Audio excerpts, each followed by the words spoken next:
part 2 of the diet type. So in this one, if you saw my part 1, then you know I'm about to go over the different types of diets, right? So I have here the keto, the Atkins diet, the carnivore, paleo, gluten-free, and then I have some intermittent fasting types. There's 2 different types. You have the 5-2 diet and the 16-8. Some of y'all may already know what that is, but for those of you who don't, I'm gonna go ahead and get into it. I wanna start with the keto diet. This is probably the most common diet that a lot of people follow, especially if the goal is weight loss. The keto diet focuses on low carb, high fat intake. It's also fat metabolism forcing. Now, makes sense, right? Because if you're eating a diet that's high in fats but low in carbs, carbohydrates is our body's preferred source of energy. Once we intake carbs, our bodies take it and produce glucose, right? Energy, so that we can, conduct physical activity and even for our internal bodily processes as well. It focuses on metabolizing the fat that you have in your system for energy. Because when there's no carbs, right, fats can be used, fats can be metabolized and, produced as an energy source. So that's the purpose behind the keto diet. There's, of course, some benefits and some disadvantages, just like with anything else. So the benefits: HDL increase, LDL decrease, and it can lower your blood glucose. Now, all of these things obviously is a result of, the LDL and HDL. Now, the LDL, of course, knowing that that's your bad cholesterol, that usually happens when you eat so much fat specifically, or when you eat an enormous amount of carbs that don't get used as energy, they convert over to fats. So the more fats you have in your body, the more time your body has to take those fats and, chain together and create what's called plaque. They'll convert over to plaque, and then that plaque latches itself onto your artery walls, which then start blocking blood flow to and from your heart, right? Provided that you're using those fats as an energy source, providing your body's actually burning that fat, it can lower your LDL and raise your HDL. Obviously, if your body's not actually burning that fat, if it's not metabolizing it and using it for energy, you're gonna see a little bit of a reverse. You'll see an increase in LDL, bad cholesterol, and you'll see a decrease in your HDL, which is your good. And then, of course, your blood glucose. So, blood glucose, of course, that happens from carbs. When you're following a low-carb diet, right, a low-carb structure of any kind, blood glucose is going to be lowered as well, because your body essentially doesn't have enough carbs to be able to create the glucose it needs. So it's going to turn over to fats, which is, like I said, the whole purpose of the keto diet. However, there's some disadvantages. I talked about this in my carbohydrate video, one of the very first videos I ever made. There's what's called ketoacidosis. What that is it's when you have an enormous amount of ketone bodies in your bloodstream and they become acidic, okay? That requires medical attention if you get to that point. You see, when you start on the keto diet, within that first week or so, from what I remember, your body, it reaches a state of ketosis. Now that's normal, okay? Ketosis is normal, and if you're doing the diet right, your body's supposed to maintain that state for as long as you're doing the diet, for as long as you're following on it, right? But if those ketone bodies, right, the ketosis, if it, gets out of whack or it gets out of hand, if you will, ketoacidosis can happen. Some other disadvantages can be bad breath, headaches, fatigue, constipation, and dehydration. You do want to be careful about the keto diet. Like I said, it's perfect when it's followed the way it's supposed to be. You want to make sure that, I always tell people who follow the keto diet that they understand that it's a low carb diet and not a no carb, okay? It's still recommended that you eat about 50 to 75 grams of carbs in your diet per day. It's been found to be enough for your body to be able to, sustain itself, bodily processes, and still be able to produce some glucose while turning over to fats when the glucose runs out. That's essentially what the keto diet is about. It's good, but it can be bad if not, followed the way it's supposed to be. That's going to lead me to the Atkins diet. Now, the Atkins diet is actually, believe it or not, somewhat similar to the keto. It's low in carbs, but it's also high in not just fat, but in protein as well. So with the Atkins diet, this may improve heart health, diabetes, as well as hypertension. Because of course with low carb, you're not looking at, carbohydrates are made up of sugars. So just like with the keto diet, the Atkins diet is gonna metabolize fats, for energy. And then the protein, of course, protein has its own duties to your body anyway.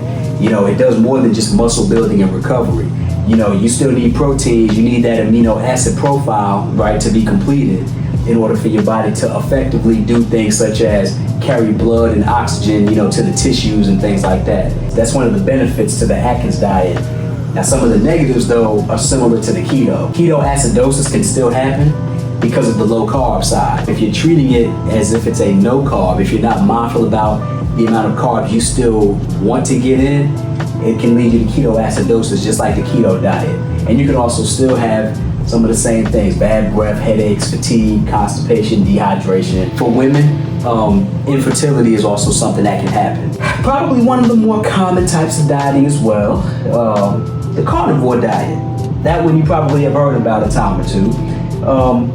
It does work, but again, like with anything, disadvantages and benefits. The carnivore diet, right? It's high protein, no vegetables or really, anything else besides animal sources only, right?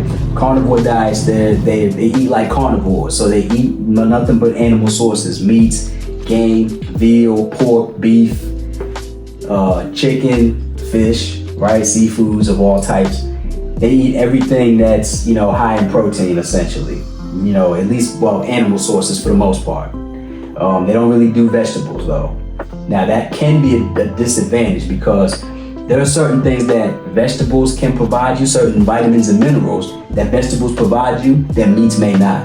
So, like, for example, not eating your leafy green vegetables, you may miss out on vitamin K, right? Vitamin K, dark leafy green vegetables like broccoli or like kale, spinach, bok choy, those have what's called vitamin K. Vitamin K is the vitamin that helps with blood clotting, right? It helps synthesize, the function for blood clotting whenever you cut yourself or what have you. You may need a little bit of supplementation, maybe not a whole lot, but you may just need like a vitamin, supplement, just like a vitamin K or whatever supplement. You may not need a multivitamin because you still do get vitamins and minerals through animal sources, and you're eating all different types of animal sources, so it's not like you're skipping out on seafood and just eating like chicken or what have you. Like on part one, some dieting types may eat dairy and eggs but not meat, and then vice versa. Some dieting types may eat meat but not dairy and eggs.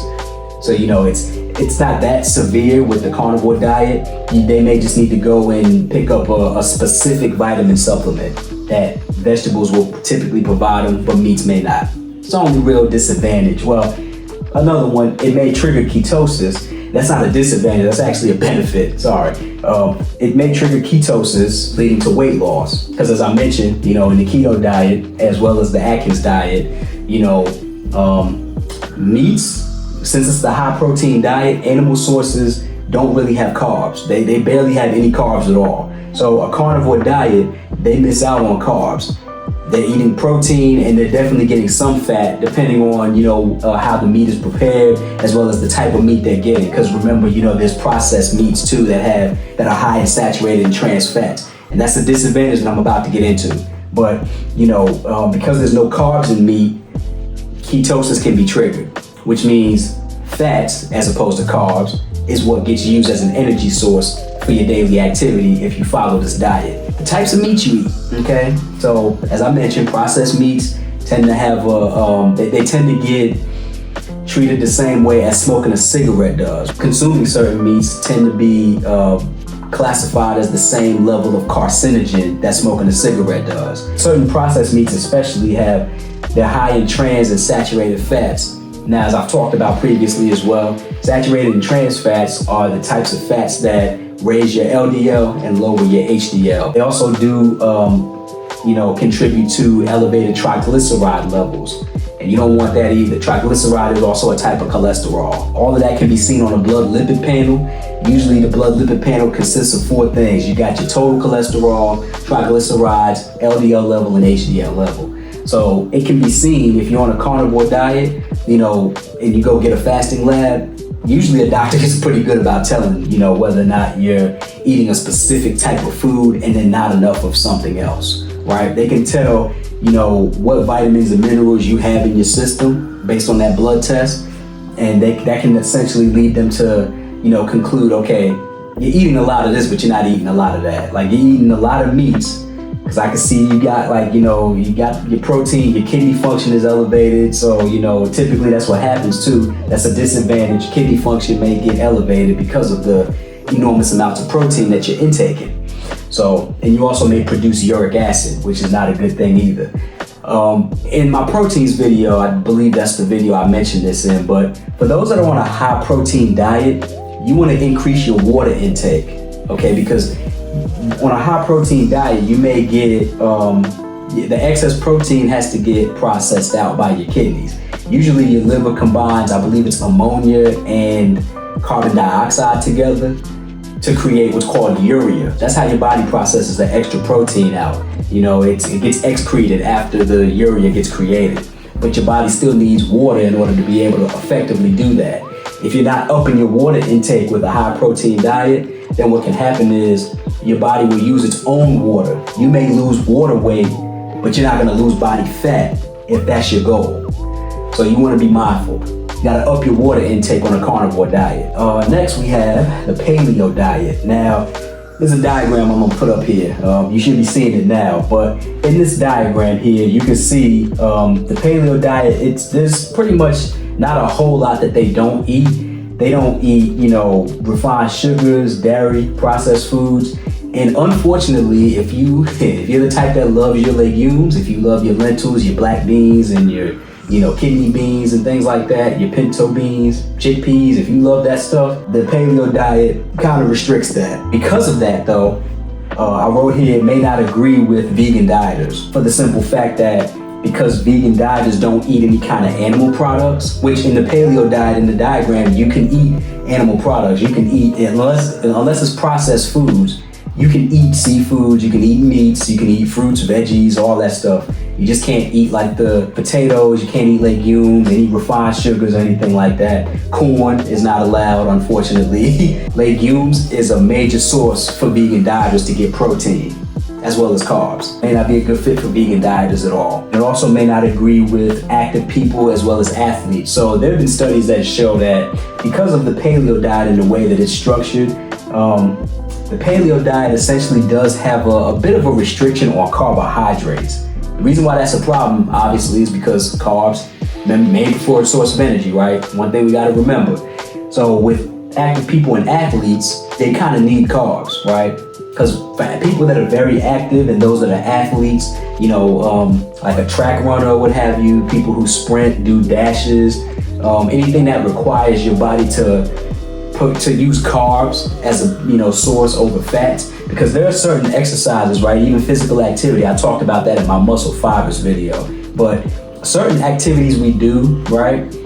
Our body does better with carbs as an energy source than it does fats. People who are on the Paleo Diet and are active or are an athlete of some kind, you might see a hindrance in your performance because of the fact that you're not getting a lot of carbs. There's the Gluten-Free Diet. Anybody who has issues with gluten or has celiac disease, y'all essentially know what a gluten-free diet is, so I know I'm just preaching to the choir to y'all, but for everyone else, it does include meat, eggs, fish, dairy without being added ingredients, vegetables, fruits, potatoes, etc. It's basically, they can eat everything except for 3 most common things that gluten has in it. And those 3 common things would be wheat, barley, and rye products. Because especially for people who have celiac disease, and for those of y'all that don't know what celiac disease is, it's basically it's anything that's got gluten in it. Gluten will trigger an immune response that can damage the lining of the small intestine. That's why people with celiac disease have to avoid gluten. They don't really have much of a choice. Now, if you don't have celiac disease, you can go on a gluten-free diet if you want to, but if you're not dealing with that or you don't have any issues, your body doesn't have any issues with gluten, you don't really have to worry about this. You're more than welcome to try it though if you want to see if there's any benefit for you. But there's just 3 products really that, they're not really allowed because they have gluten in them. Now I want to talk about the intermittent fasting, right? These are the last dieting types we got. There's the 5-2 diet and then the 16-8 diet. So basically what these are is the 5-2 diet, it talks about it's normal and healthy balanced eating for 5 days and then you fast for 2. Thing is though, the 2 days that you fast, they shouldn't be on consecutive days. So you can't do Monday and Tuesday fast. You shouldn't do Saturday and Sunday fast or Thursday, Friday. They have to be on 2 consecutive days. So you can do like a Tuesday, Sunday, or like, Wednesday, Friday, or something like that. They have to be on different days, right? They got to be spread out. And the fasting, on the 2 days that you fast, they still entail consuming about 25% of your daily calories. So just to break that down for you and give you a little bit of perspective, a person that's on a 2,000 calorie diet, 25% of 2,000 is about 500. So that means on the 5 days that you do eat normally, you may consume 2,000 calories. But on those 2 days, you should be eating about 500. That's the type of fast that this is. So you should be eating about 500 calories throughout the whole day on the 2 days that you're fasting. So whatever your caloric intake is usually for the day, you'll just multiply that by 25%, and that's the amount you should be eating on the 2 days that you're coming up on when it comes to fasting. Now we have the 16-8 diet. And with this diet, it's you fast for 16 hours, right? But you eat within an 8-hour window. Now I have an example for you. I'm gonna go ahead and go over it. Let's say you have a person who wakes up at 7 a.m., right? And then they work from 9 a.m. to 5 p.m. and maybe they go to the gym at around 6, work out for like an hour or so.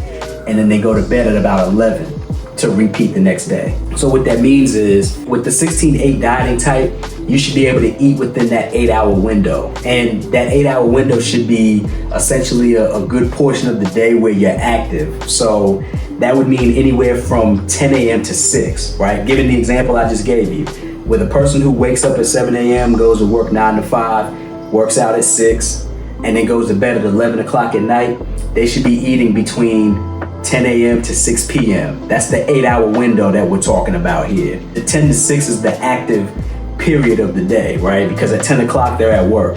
They get off at 5, 6 o'clock, they're at the gym, right? So, and then they go to sleep at 11. Most likely between like 7 and 11, they're winding down and they're not doing a whole lot.